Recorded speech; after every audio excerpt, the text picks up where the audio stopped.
সুমন মণ্ডল তিনি তার ফেসবুকে লিখেছেন, সেটি হলো যে 4 জন মোল্লাদেরকে মারা হয়েছে, সনাতন ধর্মীরা তোমরা রেডি হও। ফরিদপুর থেকে শুরু হলো জয় শ্রীরাম। বাংলাদেশের কি অবস্থা আপনারা জানেন।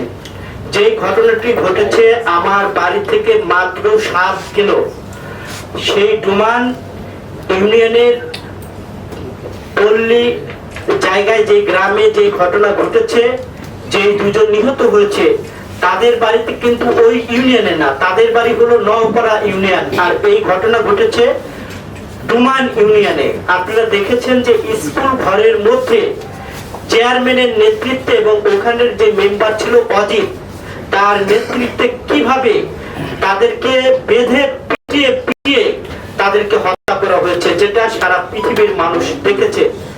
এই ভিডিওটা যদি প্রকাশ না হতো তাহলে হয়তো বা এই ঘটনা ধামাচাপা করেই থাকতো। এই চেয়ারম্যান হলো আওয়ামী লীগের চেয়ারম্যান, এই মেম্বার হলো আওয়ামী লীগের মেম্বার। যেটি মঞ্জু ভাই বলেছে যে ধরা পড়লে তোমরা বলে যে আমরা এটা করিনি, আবার যখন এটা করে না তখন বলে যে করিনি। আজকে যেই অবস্থা মধুখালীতে সৃষ্টি হয়েছে, ওখানের মানুষ যখন প্রতিবাদ জানাতে রাজপথে নামছে, আপনারা দেখেছেন কিভাবে পুলিশ তাদের উপরে গুলি বর্ষণ করেছে। 50 থেকে 100 মানুষ আহত হয়েছে। শুধু তাই না, ওই ঘটনায় 3টি মামলা হয়েছে। যে মামলাগুলো আমাদের ম্যাক্সিমাম বিএনপি এবং জামাতের নেতা কর্মীদের নামে দেওয়া হয়েছে 30 জন এবং অজ্ঞাত আছে 150 জন। আমাদের যে প্রশ্নটা হলো যে পুলিশ রাষ্ট্রীয় বাংলাদেশের যে জনগণের নিরাপত্তা দেবে, কিন্তু আমরা দেখছি পুলিশ নিরাপত্তার নামে মানুষকে আজকে গুলি করে হত্যা করছে। এই হলো বাংলাদেশের চিত্র। আজকে ওখানে যে ঘটনাটি ঘটছে এটা খুব নিন্দনীয়, যেটা বলার ভাষা রাখে না। কোন ধর্মে কখনো কোথাও লেখা নাই যে মানুষকে হত্যা করে ধর্ম পালন করতে হবে। আজকে আপনারা দেখেছেন ফেসবুকে আছে, আমি স্ক্রিনশট দিয়ে রেখেছি, বগুড়ার জেলা যে এসপি তিনিও কিন্তু সংবাদ সম্মেলন করেছেন। সুমন মণ্ডল তিনি তার ফেসবুকে লিখেছেন, সেটি হলো যে 4 জন মোল্লাদেরকে মারা হয়েছে, সনাতন ধর্মীরা তোমরা রেডি হও। ফরিদপুর থেকে শুরু হলো জয় শ্রীরাম। এই কথাতে কি প্রমাণ হতে যাচ্ছে?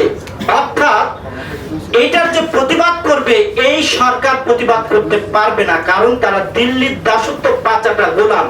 এটা যদি তারা প্রতিবাদ করে তাহলে তাদের ক্ষমতায় থাকবে না। এটাই হলো বাস্তবতা। কারণ এটা আমার কথা না, তারাই বলে যে ভারত তাদের বন্ধু, ভারত তাদেরকে ক্ষমতায় রেখেছে। ভারতের পাশেতে গোলামি করে ক্ষমতায় থাকবেন আর বাংলাদেশের মানুষকে পিটিয়ে হত্যা করবে, তা হতে পারে না। আপনারা কয়েকদিন আগে দেখেছেন সীমান্তে অল্প বয়সে একটি ছেলেকে কিভাবে বিএসএফ গুলি করে হত্যা করেছে। তার কোনো প্রতিবাদ করতে পারে না, পানি আনতে পারে না, কিন্তু যখন মানুষ তার ভোটের অধিকারের জন্য রাজপথে নামে তাদেরকে তারা গুলি করে হত্যা করতে পারে। এটাই হলো বাংলাদেশের চিত্র। আজকে যারা পুলিশ প্রশাসনে আছেন, যারা বিজেপিতে আছেন, তাদেরকে প্রশ্ন করতে চাই, আপনারা কেন সীমান্ত হত্যা বন্ধ করতে পারেন না এবং প্রতিবাদ করতে পারেন না? আজকে যদি বিএনপি, জামাত, গণ অধিকার পরিষদ, এবি পার্টি, জাকপা যদি রাজপথে তার অধিকারের জন্য নামে, তাহলে তাদেরকে আপনারা গুলি করতে পারেন।